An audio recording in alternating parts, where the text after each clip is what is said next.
Welcome to our general session sponsored by Lockheed Martin. Let's welcome back to the stage guest host Sarah Credis.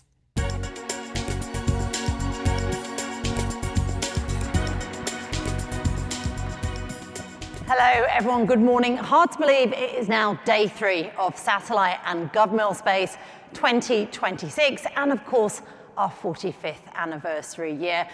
The energy so far, I don't know what you think, but it has been off the charts. The networking opportunities, I've heard the evening events have been sensational as well. And I know I mentioned this on the first day, but making connections, networking really is what this event is all about. This is the place to do it. Sat Week is the first of the year. It's huge, and it's the place where you can make connections not only to benefit your own career, but also to benefit mission success, whether you're working in government, in intelligence, in commercial space. Making these connections here, making these networks, it's hugely critical and important. And my challenge to you earlier in the week was to make 5 connections. Hopefully you have done that, and if not, just talk to the person next to you. You never know where that conversation might head.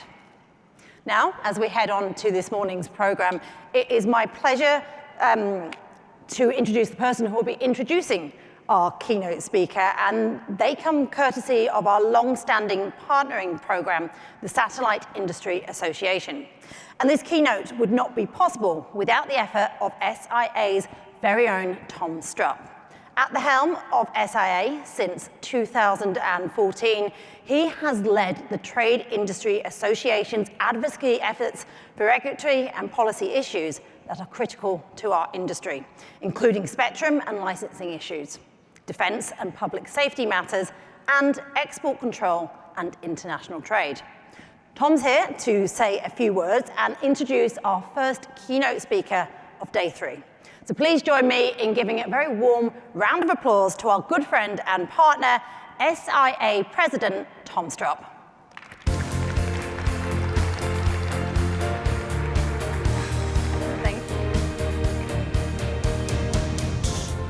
Good morning, everyone, and thank you, Sarah, and thank you, Access Intelligence, for our continued partnership. It is my honor to introduce our keynote speaker. Last November, Taylor Jordan was appointed as Director of the Office of Space Commerce. He also has continued to serve concurrently as Assistant Secretary of Commerce for Environmental Observation and Prediction at NOAA. Assistant Secretary Jordan brings more than 15 years of space policy and operational experience to the role. He previously served nearly a decade on the staff of the House Committee on Science, Space, and Technology as the committee's subject matter expert on NOAA, environmental satellites, and civil space programs. In that capacity, he was the lead author of the Weather Research and Forecasting Innovation Act of 2017. During President Trump's first term, Mr. Jordan served as a senior policy advisor at NOAA, where he supported the agency's satellite programs and provided strategic oversight of major space system acquisitions. Most recently, he was principal at Innovative Federal Strategies, advising commercial space and technology companies on legislative and executive branch engagement. Mr. Jordan is a native of Longview, Texas, a graduate of the University of North Texas, and received his MS in Energy and Commerce from Johns Hopkins University. And in my ever-persistent attempt to find fun facts about people in our industry, I was able to discover that Taylor's original major when he started college was piano composition. I am very glad that you made the change and to join our industry, but I am most hopeful that you will give us some insight into that decision. Please welcome Assistant Secretary Taylor Jordan. Thank you.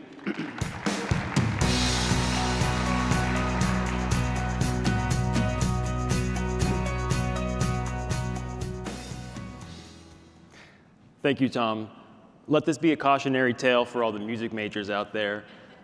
You too may find yourself in the space industry and helping direct space policy someday. Good morning, everyone. It's a pleasure to be here at Satellite, and thank you to the organizers for the opportunity to speak with you. We are currently witnessing a global space economy that is growing at breathtaking pace. New actors and new capabilities are emerging in every region here in the United States and abroad. But even as the sector becomes more globally mobile, I am here to tell you why the United States remains and will continue to be the world's premier destination for space investment. The policy of this administration and President Trump's vision is clear. The United States will continue to lead in space. And to achieve that, we must leverage commercial innovation and investment in our national space infrastructure to the maximum extent possible. This is the cornerstone of two landmark executive orders the President signed last year on ensuring American space superiority and enabling competition in the commercial space industry. The executive orders gave key, bold directives to return to the moon by 2028, establish a permanent lunar outpost by 2030, and drive $50 billion in additional investment into the U.S. space sector by 2028. The Department of Commerce is actively working with our partners across government and in industry to tackle the goals set forth by the executive orders head on. I'd like to take this time to tell you some of the efforts we're pursuing. We are rewriting the rules of business. As Tom mentioned, I wear two hats as the U.S. Assistant Secretary of Commerce for Environmental Observation and Prediction, as well as the Director of the Office of Space Commerce. What this really means is I help lead and coordinate the administration's priorities relating to civil satellites, data observations, and commercial space. At NOAA, our focus is to reconsider, reform, and modernize how the U.S. government does business with the space community, starting with the programs I oversee at NOAA. With our commercial data program, which leverages innovative industry capabilities to meet the agency's critical national weather mission, NOAA is moving towards multi-billion, multi-year contracts that provide the stability and confidence the private sector needs.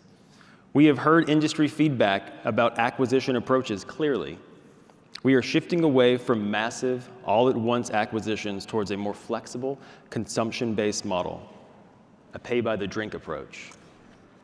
This strategy aims to incorporate the partners with more commercial providers to boost the commercial sector, reduce bureaucratic red tape, and lower costs while utilizing cutting-edge commercial environmental observations. The program is directly supporting the directive to make the U.S. the global leader in commercial space and the global leader in numerical weather prediction. These new programs prioritize data and partnerships to meet our mission. The program is strategically fostering a strong domestic market for space-based observations. This initiative ensures that NOAA's weather forecasting models can rely on the data it needs and can acquire today.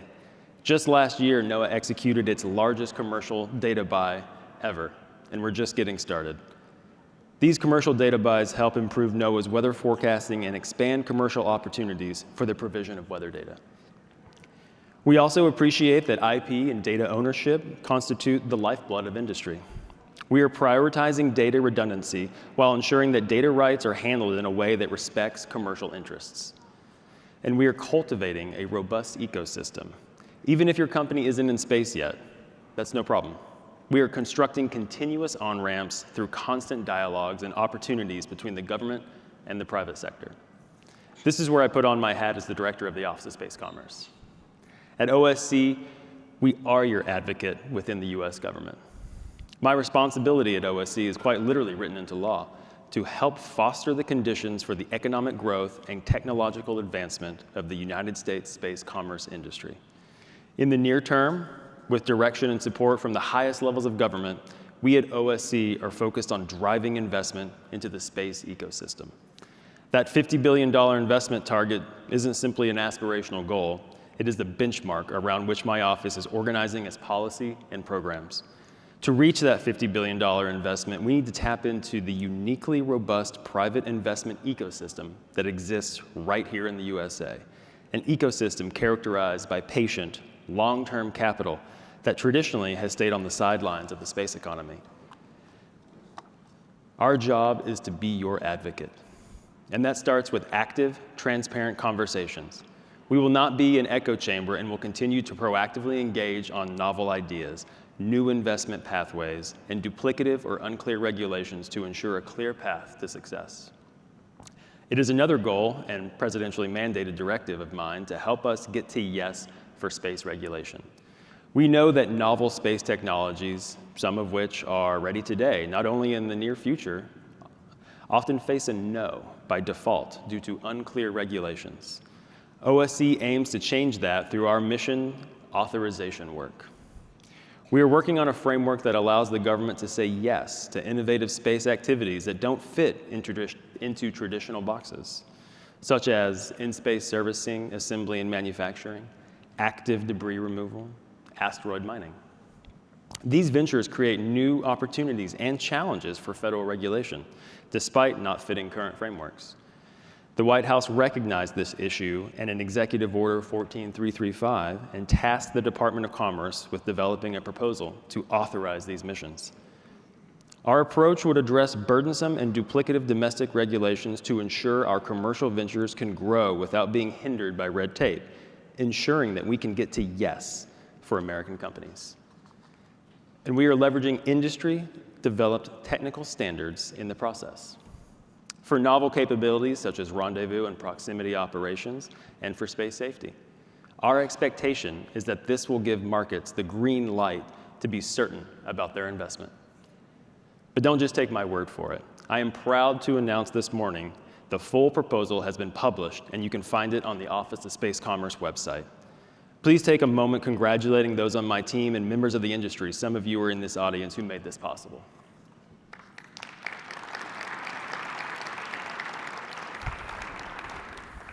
In the coming weeks, OSC will be proactively engaging the community and the public to discuss our regulatory vision and how industry's contributions can help shape it. While strengthening our domestic capabilities is a crucial step, it is vital to recognize that the space community extends far beyond the United States. We aim to be the undisputed global hub for space innovation, but we are operating in a multipolar market. The decisions of others abroad have impacts here at home. That's why my office is also focused on advocating for international level playing fields and collaboration. We are closely watching international developments, such as the draft European Space Act, to ensure that foreign market regulations or restrictions do not put US companies at an unfair disadvantage. We're not alone in that effort. OSC is working closely with the State Department to identify and proactively advocate against foreign policies that may be harmful to our sector's global commercial competitiveness. We're not just analyzing the problem. Our team, in coordination with the whole of government and with our industry partners, have directly communicated our concerns about the implications of the EU Space Act and other foreign anti-competitive regulations that act as a barrier to trade. So if you're part of an organization that might be impacted by changes to foreign market regulations, and I anticipate some of you may, I encourage you to reach out to my team and start a discussion. It is our job to ensure that your feedback and perspectives and that your voice is added to these critical conversations. At the same time, we are working to deepen our ties with international partners. We are facilitating the business-to-business and business-to-government relationships that your companies gain inroads into foreign markets. My office is regularly putting out calls for interest and participation in dialogues we hold with foreign partners, countries such as Italy, New Zealand, Japan, just to name a recent few. In short, the United States is the place to achieve extraordinary things in space. We are committed to being adaptable, accessible, and transparent. We will leverage, not sideline, our private sector to explore and expand opportunities to contribute to the weather mission, remote sensing, and beyond. We embrace the philosophy of the open door. It is our daily mission to ensure that the U.S. commercial space industry doesn't just grow, it leads. I look forward to forging a deeper partnership with all of you as we seek ways to improve our service to this indispensable industry and secure America's future among the stars. Thank you.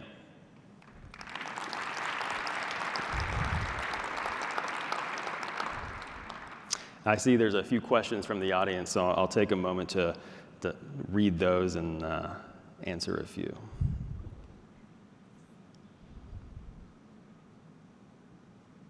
I see a question here for the $50 billion investment in space industrial base.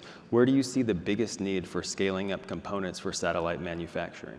So that's a great question. So we understand that getting to yes in the proposal and the space commerce certification is one thing, but we also need to support the manufacturing of components and creating a domestic base in America to ensure that these missions are ready when they need to be and when commercial markets and investment needs them to be. So we understand that we need to also not just invest in the mission itself, but the components that go into that mission.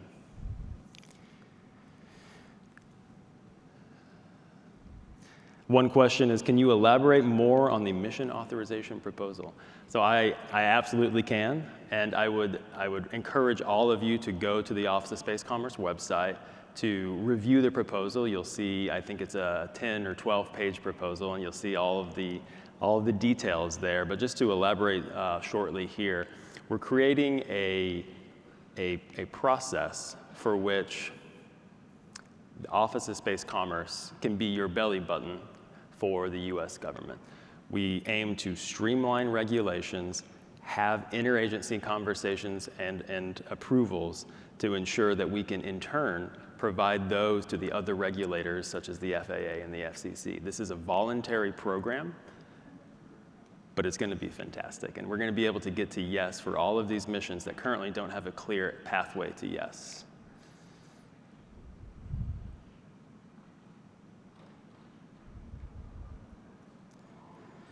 How do we balance the need for commercial partnership with the requirements to protect our space-based environmental monitoring assets? That's a great question.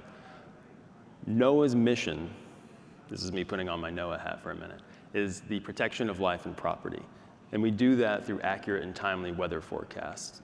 Our weather forecasts are only as good as the data that goes into them. We have seen tremendous advancements in the commercial sector with data sets from space that can provide substantial value and substantial improvement to our weather models. NESDIS at NOAA, which is our satellite office, has done tremendous work with the commercial data program.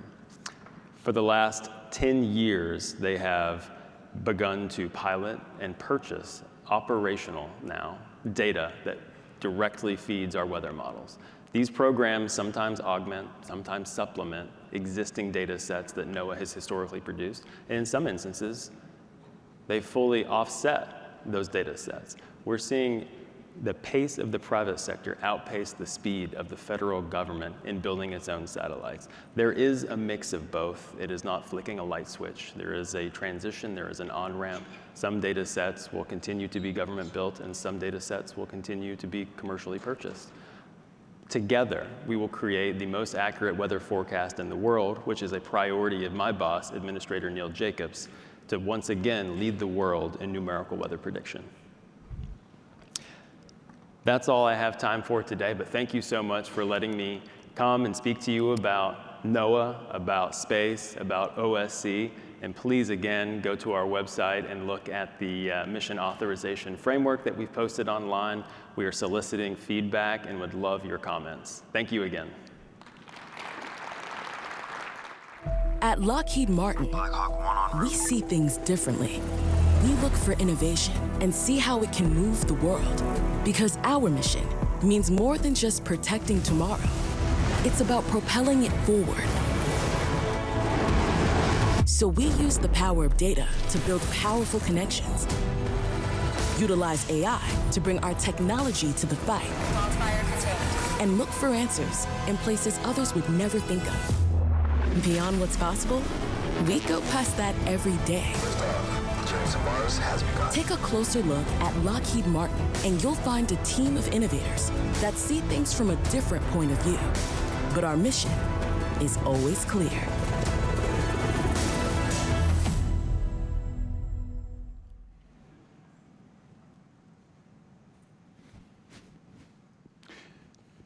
Good morning, everyone. Welcome to our panel for today. My name is Brian Whedon. I'm joined by my colleague Karen Jones from the Aerospace Corporation Center for Space Policy and Strategy. And we're going to be your joint moderators for this morning's panel. The space economy, big term, lots of questions about what it is, how big it is, where is it going, what's impacting it. We had a long discussion about which of those we're going to talk about, and we decided to talk about all of them this morning. So we'll see how that goes.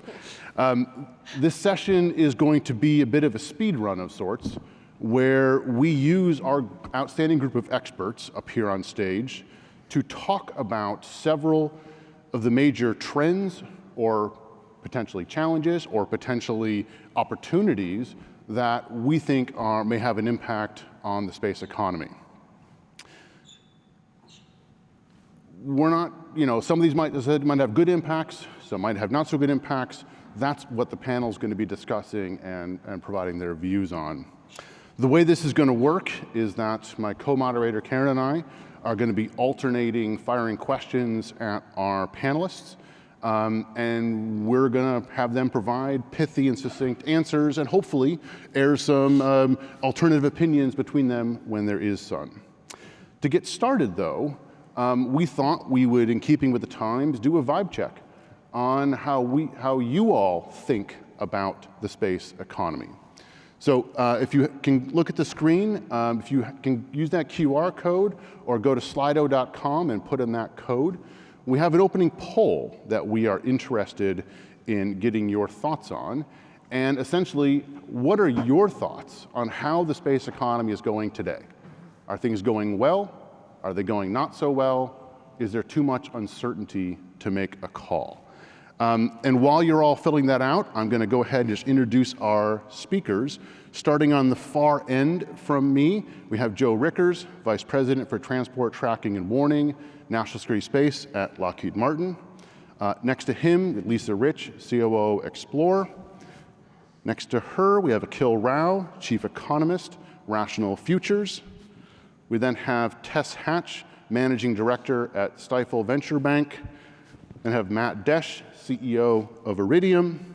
Steve Collar, Board Chair, Swista 12. Closest to me, Jim Bridenstine, Managing Partner of the Artemis Group. And of course, my colleague, Karen Jones. So, seems the audience generally thinks there's a lot of uncertainty out there in the world, but then things are going pretty great. So with that in mind, let's go ahead and get started. Lisa, I'm going to ask you to open us up here, and we're going to talk about remote sensing. The remote sensing sector is probably the one of the few in the space world that has the most kind of a commercial flavor to it. We've seen a lot of rapid growth there, lots of growing demand from agriculture, defense, other sources. What is your take on the health of the remote sensing commercial market, and how might things like AI impact that over the next few years? Yeah, thank you, Brian. Well, we've got so much happening in remote sensing that I think the public doesn't know about yet. Even at my own company, Explorer, we have imagery that we've collected that's hyperspectral that the world has not seen yet. And yet it's phenomenal. So there's a lot going on in the background of these companies. Publicly, you've seen the last 15 years, companies like Planet have gone public, and they're announcing their earnings reports and seeing better earnings and backlog. What we've seen mostly is that the demand is there, and the profits remain somewhat elusive for the companies that have gone, are the early kind of first movers in the space. So the challenge in remote sensing, as many of you know, the applications are really ubiquitous: wildfires, climate management. We've got maritime monitoring, chain of custody. So many, the ability to look at chemistry from space, which we do at our company with hyperspectral imagery. All of these things have value, but how do you derive the value and have a cost-effective data acquisition for the commercial marketplace? I think that's the challenge and the nut that hasn't necessarily been cracked, because we don't see that, internet moment that you expected to see with the data being this, gold mine just yet. But AI, you asked about AI. There's the applications of AI are impacting so many companies right now, because you can develop the delivery systems for the data that become more efficient, and that's what many of these Satellogic and Planet and Black Sky, they all want to use AI to really have this powerful delivery system. to get insights back from space instead of just delivering the imagery. So this all factors into the development technically of ground station capabilities, how much capacity we have to deliver data down to the ground. That's changing with optical comms happening, with Starlink happening in the future. Constellations can use that. So when you have this capacity capability, that's more data that we can bring to the Earth. But what about just the data that you want? Getting the insights. So that's what my company and others are working on, is the onboard processing of data, the ability to have edge compute on board to deliver insights back from space. And that's really where AI plays a role, is the writing of the algorithms to upload them to the satellites so that the processing is done on board, and within minutes you can have potentially actionable intelligence. So all of this speaks to the value, but we need to see the profits.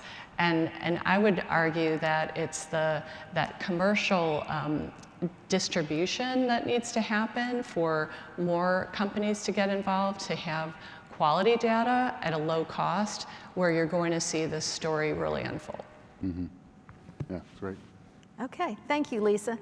So in addition to remote sensing, another well-established area in the satellite world is direct-to-device. Direct-to-device came on the scene, I guess, maybe 5 or 6 years ago, and to much mystery, actually. But since that time, there's been a tremendous amount of implementations and various types of deployments, and we're starting to see some interesting applications in the area of IoT, also safety of life, et cetera. So this question is for Matt Desch, Theridium, and the question is, how disruptive do you think direct-to-device will be, and where do you see some slam dunks, some obvious opportunities, and less obvious opportunities? Yeah, thank you, and good morning. It certainly is the talk of the show. It's the next big thing. Everyone is trying to figure out exactly what it will be. We don't know how it will work, what it will cost, yet there's certainly a lot of investment right now into it. It's in a transition from sort of a regional offering using cell phone frequencies to a global offering using L and S band, and that's certainly interesting to see how the market will come out. I think one of the things that is different right now in terms of the uncertainty about the market size and everything, and by the way, I was the MSS industry, the LNS band industry is like $3 billion, $4 billion market size right now at most. And I've heard everything from 10 billion, 20 billion. An investment banker said to me yesterday with a straight face, it's $1 trillion industry. It's $1 trillion industry. And I don't know. There's certainly interesting. One of the things that's very different this time around, those going back to one of the early big things, our predecessor company and L'Oreal and Qualcomm, one of the things they didn't have that seems to be in abundance today is patience. They had debt. They needed to get millions of subscribers right away. That doesn't seem to be the situation. In fact, having vertical integration right now, having rockets and having satellite buses and being able to have deep pockets, perhaps $1 trillion valuations, gives you a lot of patience to be able to develop. And I really think that patience is going to be required. A lot of the discussions I've heard over the last couple of days have been, when is it going to introduce and what is it going to be? But I really think this is going to be something, especially as we move into 5G, new radio systems that need new mobile devices and new devices. I mean, that's what's different this time around than previous times, is the customer is going to bring their own device. You don't have to invest in that, and I think that will make it a much larger market. It will make it much more popular. Whether it will support the business models, whether there'll be too many operators trying to do the same thing, we don't know about that yet, but that's the exciting thing about the next couple of years. I think it's a 29, 30 through 35 kind of thing before we really move the needles, but we're going to be talking about it every year until then, and how is it going, and seeing what it might happen. But in terms of like disruption, yeah, I think it's not going to disrupt the terrestrial wireless market that I came from, in a sense. They're all worried because they're trying to figure out what cut of the pie will they get in all this. They thought that they had a certain cut. It might not be as much.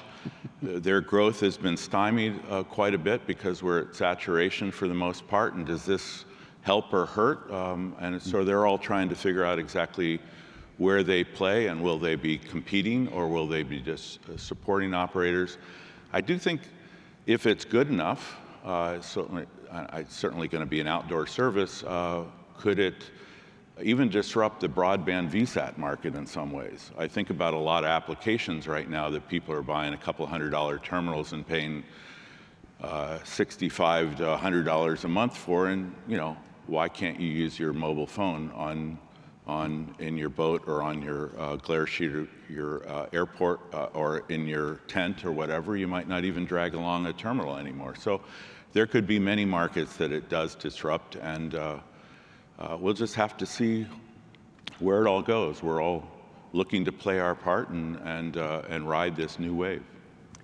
Karen, just to jump in, I completely agree with everything that Matt said, and I think it is super exciting. It's been sort of a bit the focus for this room going back, decades, having satellite directly accessing your mobile device, and now it's happening, and that's super exciting. And one of our customers is taking a different application, if you like, combining two great things from the satellite industry. One, being able to access a device directly, but second, plain old-fashioned video, and distributing video directly to your device and using that to monetize this sort of mid-layer in Asia of people who want to watch video but don't necessarily have a cell phone subscription. So that's another example of an application. This is Astra Mobile, who are planning that this is a big anchor for their business. So I think it's super exciting. I think it gives this industry another big area to develop, exploit, and innovate in, and that's awesome for all of us. By the way, I will say, we're all excited about the iPhone 20 and the Galaxy 29 that will have these services so we can use them. But I think maybe a bigger market and a more interesting sort of dynamic will be democratizing IoT in a way that distributes it much more widely. When the chipsets that were our Ring doorbells, that's a bad example, but things tracking animals, smart meters, agricultural stuff, everything really will be connected in a way that is much more affordable than it is today. Matt, if it's all right, do you see broadband, obviously when you go direct to device, we've seen a lot of narrowband activity, a lot of low speed kind of activity. Do you see that becoming more and more broadband over time? No, it has to become broadband. It wouldn't support the valuations if it wasn't. The issue is what will broadband cost, how well will it work, and what are the applications? I know, we're talking hundreds of megabits per second to a broadband terminal. Broadband to a mobile phone might be 3 megabits a second, and you'd be very, very happy with it because you're getting your email. And will you be able to do a Teams call? Where will you be able to do it? Will you really get your video, downloaded into it? That's going to be really expensive. I hope you have a rocket, because you're going to put up a lot of satellites and you're going to put them up over time. And can you really make enough money globally at $5 or $10 additional kind of to your cell phone bill? That will be the question. And you got to hope Teams works, right? Yeah. So Jim, picking up on that point, another trend that we've seen in the space industry is, while there has been some commercial success in some areas, we've tend to see some consolidation towards one or two major players in a few different sectors. And that is something that in the past the government has been concerned about, right? We want a market, we want an economy that has many buyers, many sellers. How should we be thinking about where we're seeing this consolidation? Is that a sign of a healthy industry, or is there something to be more concerned about? It's a really good question. I like how Matt put it. If you want to do that, you better have your own rocket. That was, I think, a pretty revealing statement. But you're right, there is this kind of oligopolistic approach to space these days, and it needs to be more democratized, in my view. I said frequently at NASA, we need to be one customer of many customers in a robust commercial marketplace. We need each of our providers to have to compete on cost and innovation and safety. And we really tried to steer everything in that direction. It's not unlike how the airline industry operates. The airline always tries to steer towards multiple providers, even though you get advantage with scale, but at the same time, you've got to have multiple providers to be able to compete. So I think we're kind of in the same area these days. I also said frequently when I was at NASA, the only thing worse than a government monopoly is a private monopoly that the government is dependent on. So there are challenges that have to be overcome here. I think they're certainly overcomeable. Obviously, this room is filled with folks that want to overcome those challenges and create more competition and opportunity and everything else. But yeah, markets, there is such a thing as a market failure. Monopoly is probably the highest kind of form of a market failure. And we should always be striving for markets, because that's what creates the innovation and the capitalism that makes the United States preeminent around the globe in so many different areas. So, I by the way, I started my career in technology and equipment providers to the telecom industry. So at AT&T and Nortel, Ericsson, we don't have any domestic suppliers anymore because we kind of let the consolidation occur, and it really became a market that was dominated by the Chinese, and then we had the problems that came from Huawei kind of taking over the world. I do think we're at an interesting part in our industry's development right now where there is some market power amongst a very few players, and there does need to be some activity to encourage a broad-based market that allows everybody to compete much more independently. This sort of things happen. We don't have multiple package delivery services today. I don't know about you, but I don't have anybody else I can get my million boxes that come every day from one company. And they're not making a lot of money at doing that, but that's never been a concern because we're happy we get boxes really cheaply and quickly, right? What happens in 10 or 15 years if that's still the situation? And that could occur in our industry too. Okay. Steve, this question is for you, and it's really kind of the opposite of consolidation in some ways. We've heard a lot about sovereignty. It's a buzzword here at the conference. And the last few years, we've seen a significant increase in government spending on space across the globe. And this big driver is sovereign space, mostly in Europe and Asia, where allies are responding to signals from the US to increase their own spending and do more burden sharing. How big of an impact do you think this will be to the space economy? And is it all positive, or are there some negatives or drawbacks as well? Yeah, thanks for the question. I'll start by just talking broadly about the space economy because I thought the question up front was a good one, and I'm not sure I'm in the camp of everything's great, but I'm also not in the camp of everything's uncertain. So our CEO, Emil, turned up here 10 years ago with a 3D printed filter, and 10 years later we're building 7 satellites with 200 million in revenue, close on $500 million in backlog. And so it shows that there's opportunity in this room and in this industry to strive and build. And I think that's super, super exciting. So while certainly not everything in the garden is rosy, I think there's a lot to be achieved and a lot to be done.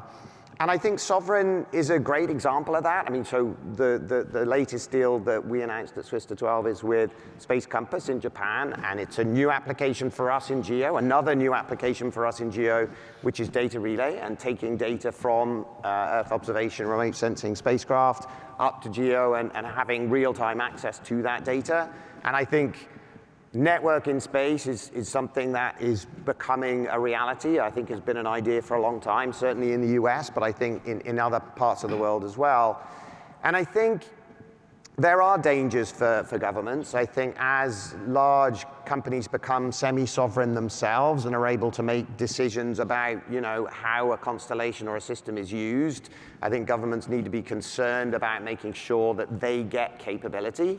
And that's the rise of this kind of idea of sovereign space. I think it takes many different flavors. I think space, the good news for all of us here is that space is so important to our daily lives. It's so strategic. It's so capable in terms of the things that you can do from space that governments need to make sure that they at least are able to get the capabilities and control the capabilities in some way. Control is not a great word, but influence the way that those capabilities can be used. And for some, that means technology, where most of what's at the heart of our systems is 3D printed, and so that's a kind of a core technology that we utilize. But for some, it's technology. For some, it's sort of manufacturing. For some, it's capability, and capability, again, across a fairly broad scope of application. So yeah, I think for ourselves, for manufacturers, the key is to not think too differently about sovereign space than commercial space. At the end of the day, customers are looking for the same thing, which is they want capability, they want value, they want their mission fulfilled, whatever that mission is. And so I think for the industry, it's really important to think not of the sovereign or government business is particularly different from the commercial business. I think similarly there are dangers for governments, and typically their bureaucracy, decision-making is not as fast. And I think that's changing, but it's not perhaps changing fast enough. So if there's a danger, if you like, for the space economy as it relates to sovereign, I think it's, are we going to see enough pace in the sort of the government and sovereign market as we see typically in the commercial market. Mm-hmm. So, Joe, I want to turn to you for a second. Before I do, I want to remind everyone we are going to have some time here to pull questions from the audience. If you still have that Slido page up, you can start submitting questions now. We'll get to those here very shortly. But before that, Joe, I want to pick up on what we were just talking about with Steve. And one of the big areas there's been a lot more sovereign interest is in national security. Here in the U.S., the U.S. government has pretty significantly increased its national security space spending. The One Big Beautiful Bill added, by some estimates, almost 10% to kind of U.S. spending on national security space.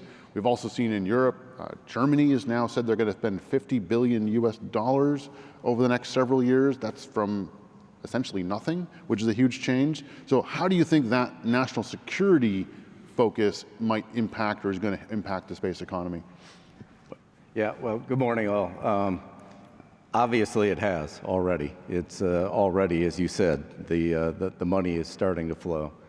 Maybe I'll take off a little bit from where we were at on the sovereignty, because that sovereignty, when it comes to national security or international security, however you want to go look at that, you really have to figure out how you do that allied or how you do that together, right? It isn't just a US system or a European system or an Australian system, et cetera. And a lot of that is we have to get past the obstacles, as Steve was just talking about, the bureaucratic, because you have to be able to go do that together and integrate. So how does government A and government B and government C actually try to get that in a timely fashion so that we can actually get an allied type of a defense capability? Certainly when we fight wars together, we figure out how to go do things together, but if we're putting systems together, we have to step back a bit and really have the system kind of work for us. When it comes to the defense budget, now we're talking about $1.5 trillion defense budgets, right? Not just what you just talked about of the appropriations that are there. Well, is that real or not? I don't know, but even if it's a portion of that, there's going to be a lot more money put into into defense and into national security here. We were sitting here a year ago, and I think it started as Iron Dome, and then took a few months and became Golden Dome. We were all trying to figure out, what is it? What is the architecture? How is the money going to flow? What are the pieces that we've got to go put together? It's some of that, with the question that was just up as we started off here, some of that uncertainty is turning into certainty of, yes, here's how the pieces are going to come together and what we're going to have to go do together. we started out, we said, maybe this is a national defense team. Maybe we can write a white paper on that and we'll figure out if that's what Golden Dome is about. Well, that didn't hit the mark very well at all. But now we are seeing, and it's all really driven as we talk to this market about the threat. For a number of years, right, we didn't put the money into these type systems, or if we did, they were very single purposeful. And now the threat, space is contested, and whether you're a commercial company or whether you're a government trying to secure your assets, there are others that are out there that are trying to undo those things. And that threat is coming at you from a lot of different ways. With what's happening in the world right now, in the Middle East, what's happening in the Ukraine, those threats are not what they used to be 10 years ago or 15 years ago. So our very purposeful systems that we had up there aren't sufficient anymore. And now as you look at Golden Dome, it's really about layered defense. It's really about integrating pieces together and going faster. And so speed, you have to be able to put things together fast. You can't spend 2 years doing a critical design review and then working through one of your systems. You've got to figure out how to put the pieces together. Sometimes you may have to test it in space. You may have to design it and try it. And there's a lot of those demo kind of capabilities that are out there right now. It takes scale. You've got to be able to produce. We talk proliferated systems right now. It's not producing 1 or 2 or every 5 years or every 10 years, You're kicking out hundreds within a year, which means people, which means factories, which means AI, which means processes, tools, et cetera. So it's a very exciting time from that aspect. And then I'll say the last thing, and probably circling back again, our systems have to be resilient. You can't have your systems be up there and then be taken down. And then that goes to the ground as well, too, as you were talking. I think, what we do with our data, where it goes, and how we actually use that and proliferate that is really important. And that resiliency has to be there. So it has, whether it's cyber, whether it's in the architectures, that has to get built in as well, too. So I would just say, very exciting time from a government defense perspective. The money, it is really starting to go. It's going to go commercial as well, because it's what can I buy now, and how can I go buy that, and how will that integrate in. But it's one of those things now where the need is there, and we all have to really shift our game, at least for a company like Lockheed Martin. We have to shift. We have to go faster. We have to get capabilities there sooner. So. Very glad you mentioned the ground segment. Yep. We space people tend to forget about that. Turns out that's super important. Brian, I'd say sovereignty isn't a new thing. I mean, it's obviously a trend lately. Yeah. It used to be more about national pride. I think SES could supply Bangladesh, but they wanted their own satellite just for national pride. Now it's much more about trust, security, and when we're talking about space economy, it really does kill scale.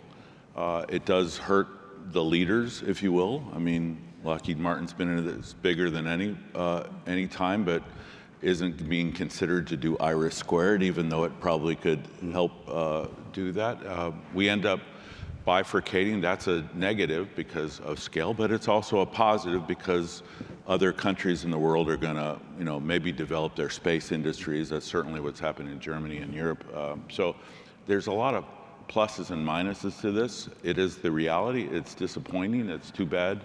I think we need to design systems that can be made sovereign, if you will. One of the things we're doing, for example, with our PNT service, some countries want their own time source. So maybe we can insert their own time so that we can supply still via a system very efficiently, but doing it in a way that still meets local requirements. So it's a challenge, I think, for all of us to meet this new reality. Okay, thank you. Okay, this question is for Akhil Rao, and it is your favorite topic, which is public-private partnerships and market forces. So the question is, NASA's seen an increase in political interest in leveraging commercial capabilities and using future launch and space systems and integrating the commercial space into the Artemis program, commercial LEO destinations, et cetera. Obviously, there's a strong interest, and NASA is now talking about developing an entire cislunar economy or ecosystem as well. So the question, who is studying how best to do this, and manage challenges from market concentration, market efficiencies, and long-term sustainability? And is there a need for an unbiased analysis and advice to NASA and other government actors about how to do this? I know you've studied public-private partnerships in great detail. Thank you. So maybe at the high level, previously NASA had a chief economist team. Thank you, Jim, for getting that going. I think that has been to the advantage of the nation. So that team was responsible for doing this type of analysis. Now, how does that work?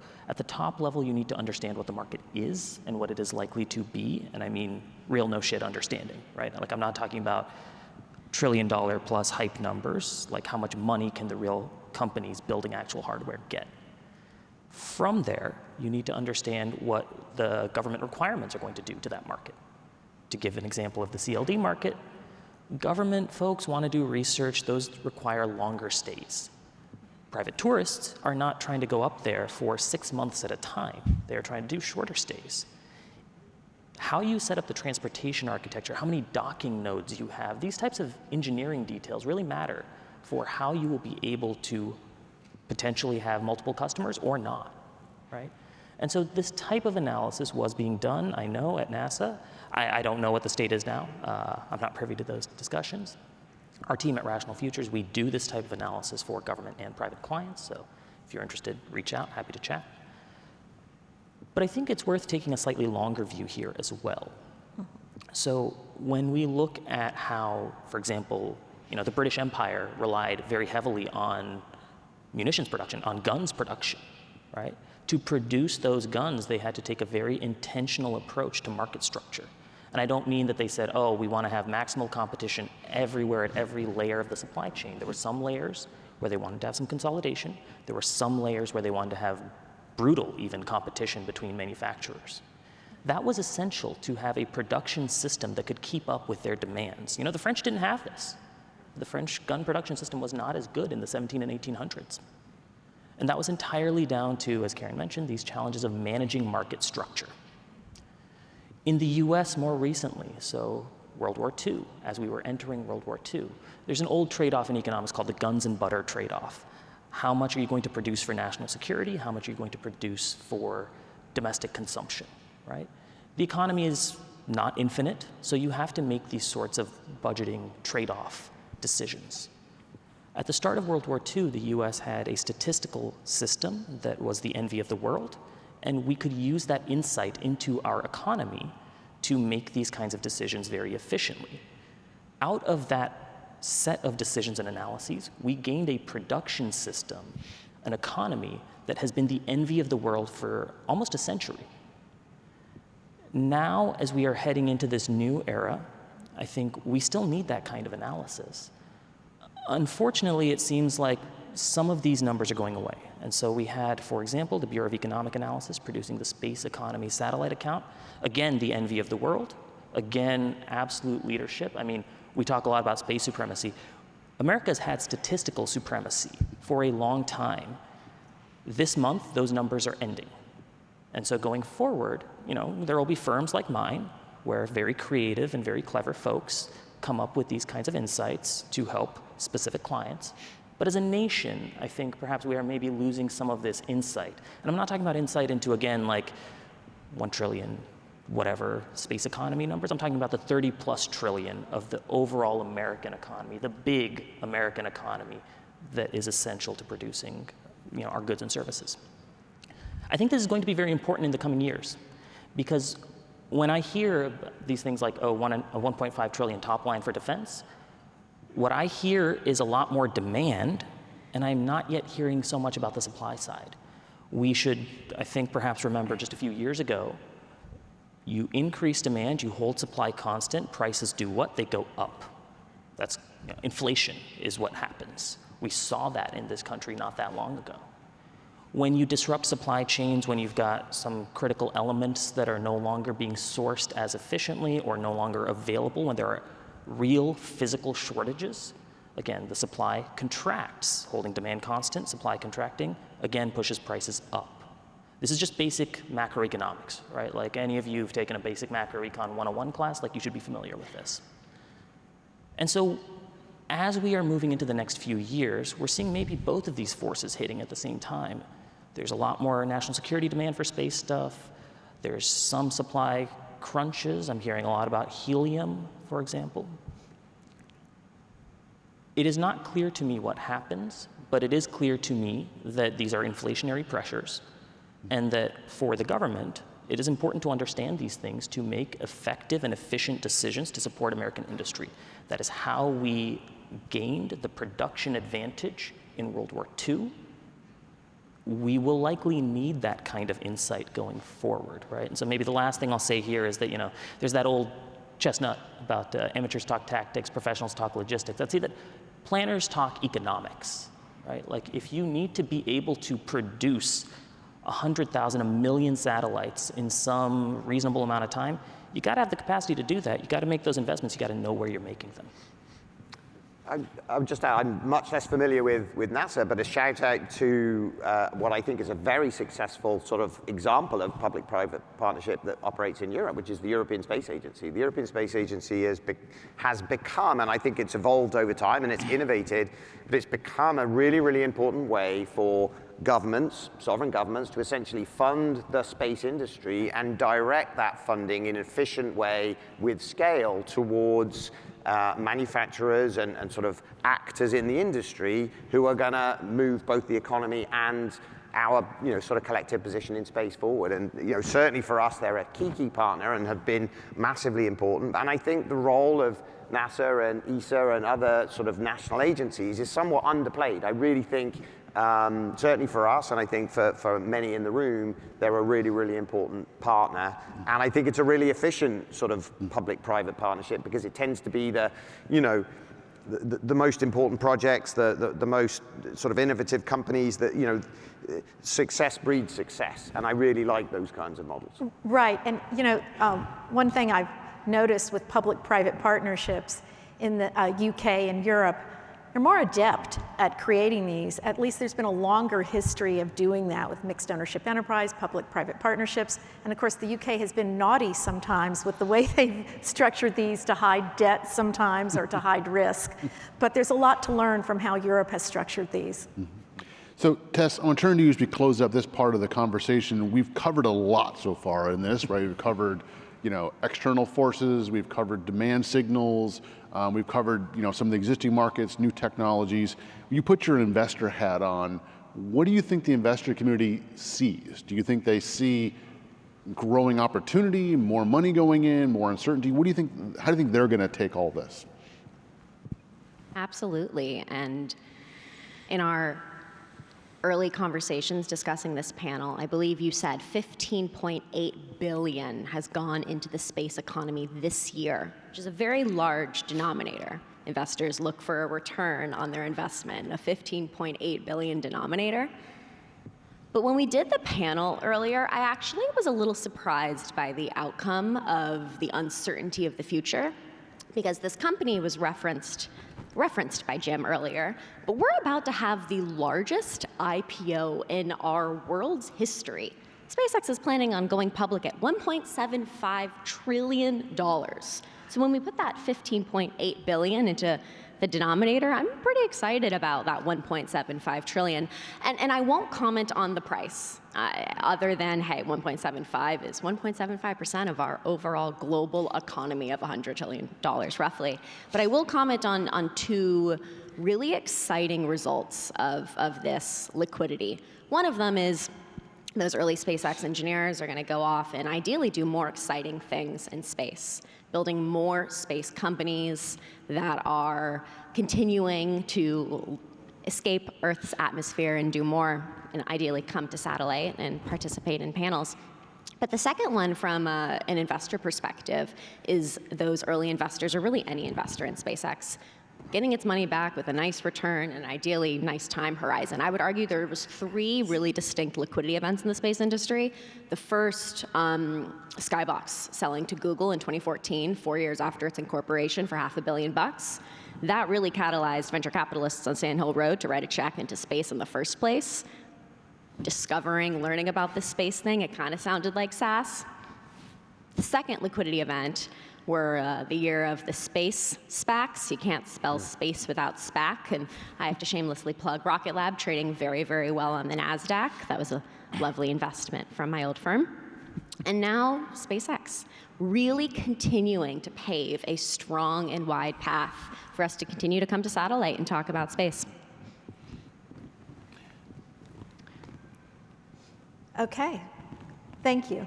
And so now we're going to go to some questions with the audience. Is that, I think, where we're going now? I'd like to start there. It's a question here. One day, people will live and work in space, and the space economy will surpass Earth's. What will be the tipping point for space takeoff?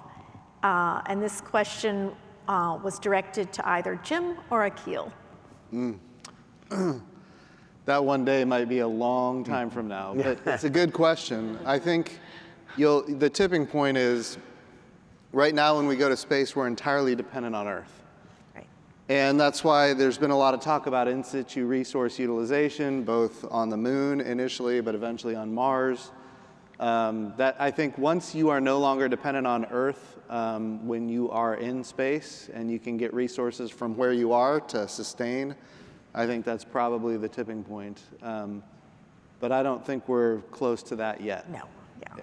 Got a ways to go. We appreciate the optimism of the question. Yeah, that's 100%. I think we'd all love to see that day come. Right.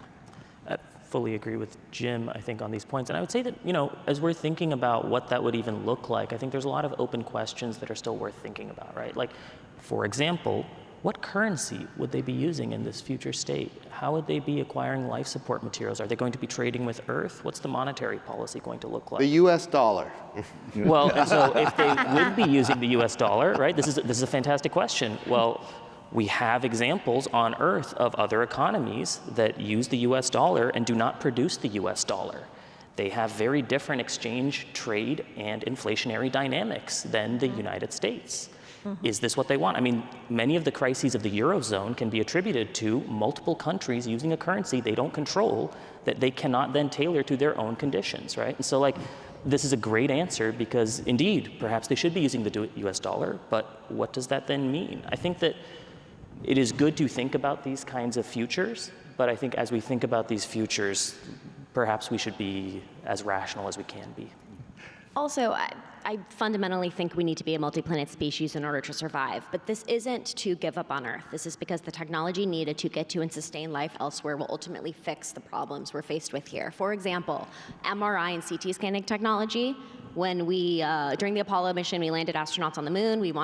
Those astronauts wanted to take selfies. That optic technology is fundamental, invention of saving lives in hospitals every day. I actually, Jim, have feedback for NASA that they should market, laser eye surgery, implantable heart monitors, water purification systems, MRI and CT. That was all unbeknownst technology at the time that space invented for life here on Earth. So we could do a better job marketing all of that money in Apollo, helping lives in hospitals every day. But I really do believe when we go to the moon, Mars, et cetera, and sustain life there, it will continue to add incredibly important technologies here on Earth to that list.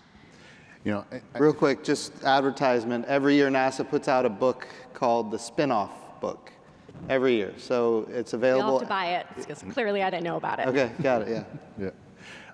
And for me, I think this brings up the question of, we say the space economy, are we talking about economy in space? We're talking about the space component of humanity's economy. To me, that's an interesting philosophical discussion. Yeah, that's an important part, Brian, because I'd almost say from the way the question was asked, it's when we don't have to come back, because what we're doing right now is supporting what we do on Earth, our economy here. To be clear, the amount of application, people talk about the tip of the iceberg. We're not even at the tip of the iceberg for the value of microgravity. Just the value of microgravity alone, when you think about the ability to 3D print human tissue, which we've done with heart tissue, and we've done it with menisci, whatever you want to call it, the plural. We've not just 3D printing, but growing using adult stem cells to grow tissue Brian, we can grow you whatever piece of your body you need grown. We can grow it for you in space. Well, not today, but eventually. Pick up on that. Today it's just Do we want to grow another? I got to say that question is actually relatively timely. I just turned 50 this week, right? So suddenly this is now important to me, right? Yeah. So how soon can that happen? I've been asking for a meniscus for a long time. It hasn't arrived yet. But it's I get super excited about the idea of taking a box the size of a shoebox to space with all the materials and all of the robotics to create 1,000 artificial retinas that can be basically reimbursed by insurance at $75,000 a piece. Like, that's the type of future where, and we're getting there. It's happening. Yeah. These things are happening, and microgravity is not right now recognized as the massive opportunity that it will be 10 or 15 years from now. So building off this, the next question here, and by the way, we're going to go down to the ones that are the highest rated. We're going to kind of be asking those. So if you like a question, go ahead and give it a thumbs up. Yesterday, Jared Isaacman, new minister of NASA, and the organization made huge announcements about the reboot of Artemis, a new architecture for a moon base, and really sent, I would say, a pretty strong demand signal for the things they want to see. So the question is, what impact do you all see that those announcements from NASA might have on the space economy in this theme of the government sending demand signals? Any thoughts? I mean, certainly for us as a contractor, right, when you start to see those signals that are out there, you make sure you've got alignment to where the administration says that they're going. So everybody in the room should be looking at those things and saying, all right, how do I take those signals? And we may not know exactly when and how and what we're going to do, but let's go forward and let's go figure out, because that's where the administration wants to go right now. So those things are super important to us within our business. But space is long and it's difficult and it needs continuity. So, you know, we can't have oscillating kind of interests in space. We need a long-term strategy. We need multi-decade investments. I agree, you know, the public-private partnerships, the money, the government can fund those things that don't have a business case. I don't think a moon base has a big business case. Maybe we'll get optical technology from that many, many years from now, but it's critical that all our countries, whether Europe, US, everybody funds this. But, you know, I'm a working CEO, unfortunately, and unfortunately we have to make cash flow and profits and all that kind of stuff. You know, by definition, these panels in this show is optimistic, and it should be. I mean, there's a lot of exciting things, and we're giddy about valuations, but valuations is not profit, it's not sustainability and everything. So I'm always unfortunately, the pragmatist in the room, because we got to come back and, you know, we don't have a great history right now of the investments that we've made over the last 10 years, making lots and lots of profit and sustainability. Great valuations because there's excitement, and we need that building because that brings public investment into the industry. But I encourage us, make more money.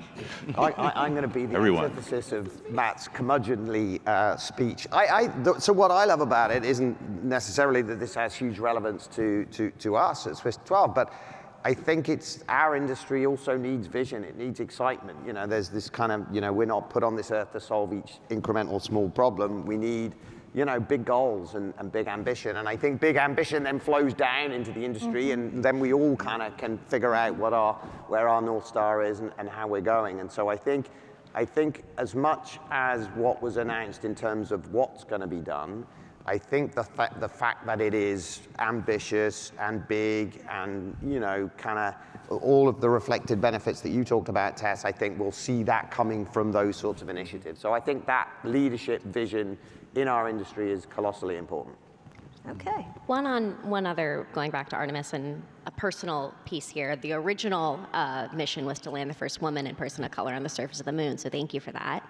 And I was telling Matt backstage, the reason I studied aerospace engineering was because Sally Ride went to the same childhood school that I went to, and seeing her as a little girl on stage talking. Last time I was on this stage, actually, a few years ago, I did a fireside chat with former NASA Deputy Administrator Lori Garver. I don't know if that piece is back in the Artemis mission. You two could maybe tell me and us, but I really hope so, inspiring all little girls that they can land on the surface of the moon as well. Oh, yeah. One additional thing. Could I want to comment on what Matt said as far as making money, because it is absolutely critical. When we think about what we need for the moon, we need to be able to land on the surface of the moon. Right now, as a nation, we don't have a lander. We've got the big rocket that can take Orion to the moon. We're going to do that, it looks like, here in early April. But we're going to orbit, and then we need a lander. That's what we need. Now, if you can have a Starship, which is going to be tremendously valuable for delivering all kinds of capability to low Earth orbit, if that Starship can, in fact, also go to the moon and be our moon lander, then you can, in fact, use that to make money over time. And yes, the government has an interest in going to the moon for a whole host of reasons that are national security related and economics related. So I do think there are opportunities here. We need a moon lander. We've got a number of providers that are trying to build one, and they've been encouraged, I think, now more than ever, based on yesterday's press conference, to go as fast as possible. And so I think all of those things are on the table. Yeah, that's a good segue to the next question. There's been a rise lately in economic nationalism, and of course, we're all experiencing various aspects of tariffs. So the next question is there enough production capacity in space companies in the US to meet these new government and commercial goals? Obviously not, I would say, and it really all depends. I mean, as you look at what it takes, there will be capacity here and under capacity in other places. And I think you were talking a lot about the supply chain. It gets down to, I mean, the whole point with CHIPS Act, and how do we make sure that we've got everything down to a chip that we need to have, that we can scale and produce the things that we need to go do. So I mean, it's an answer of it really takes everything within your supply base. Certain companies, they go vertical, they try to control that themselves. Others try to take that across, industry and how we go do it.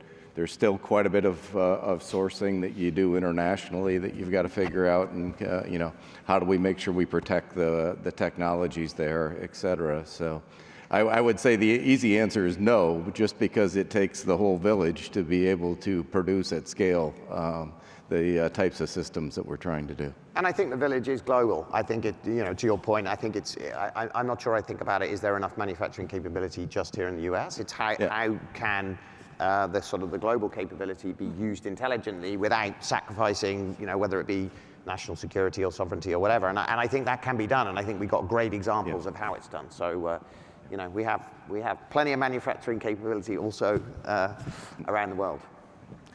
Well, when we're talking about hardware, European partners are really vital to my company.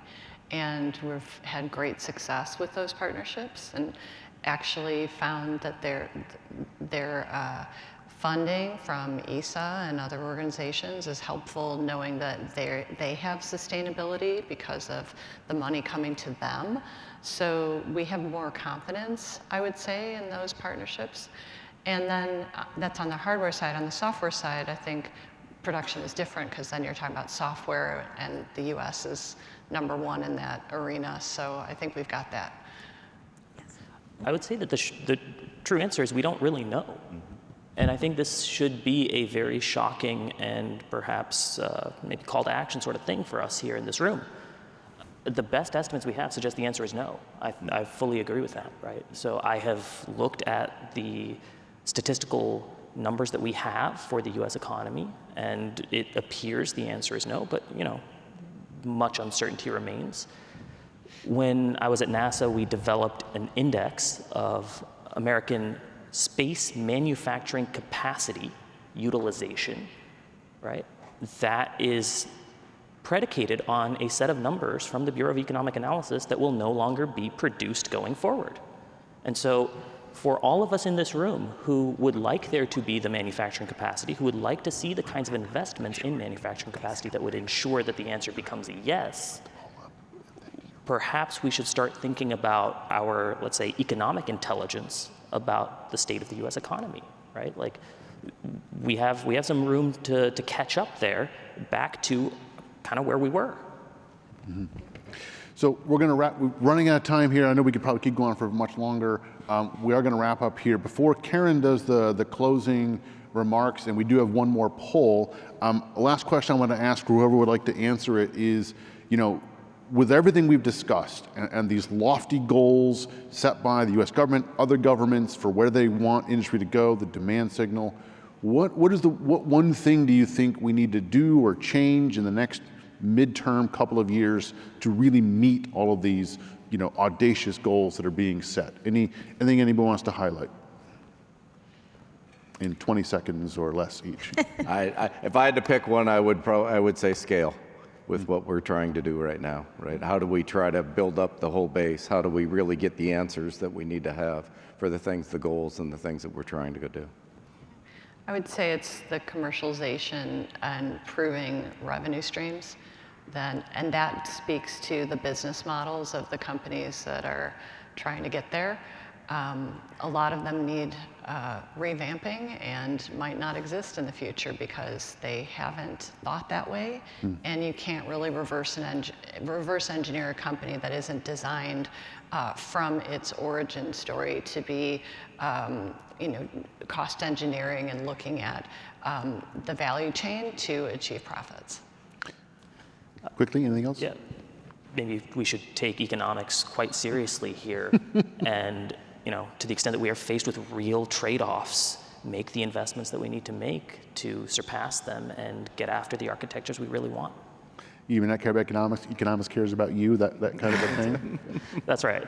I would say, Brian, we, as a country, we need to take advantage of everything we have right now, everything we built up till now. And I think it's important to recognize a lot of investments have been made, and we need to figure out how to, in some cases, repurpose that or use it or offer it to the US government in different ways, but not just throw it out. Because if we use everything we have today and we can move forward with all the things that are super exciting into the future, I think we can achieve a lot of what we need, and that would get us the scale for our country that we need. I would say celebrate the tremendous success that goes on in this industry as a way of continuing to generate further investment in this industry. I think sometimes we're not as vocal about, you know, what we're all doing and what we're all achieving. I think we've seen tremendous investment come into the industry, but it's been quite polarized. You know, much like the industry itself, you tend to find it in pockets.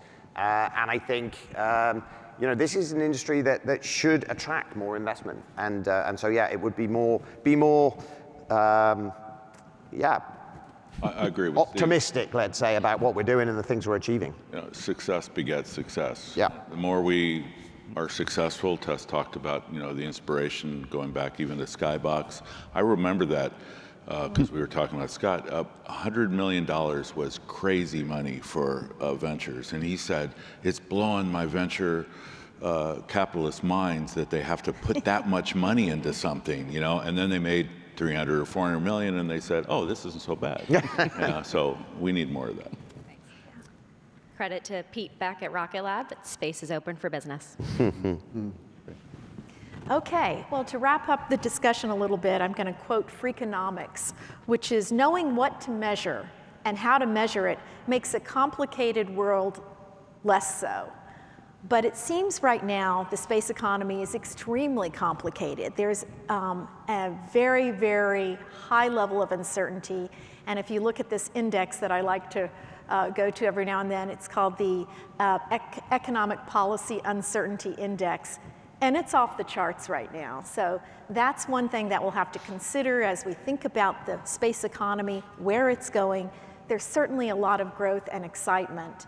But it seems like there's a lot more moving parts to it than there were just a few years ago. So this is something we'll continue to watch, and hopefully we'll be writing about it in the future as well. And thank you for your input here. And I'll pick up one more thing. It mentioned, I think, the CEO panel yesterday.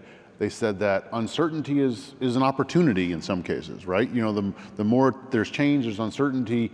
It is not just we don't know what's coming, but there is opportunity there for someone The question is, how do you take advantage of that? And I think that's where we are, this economy.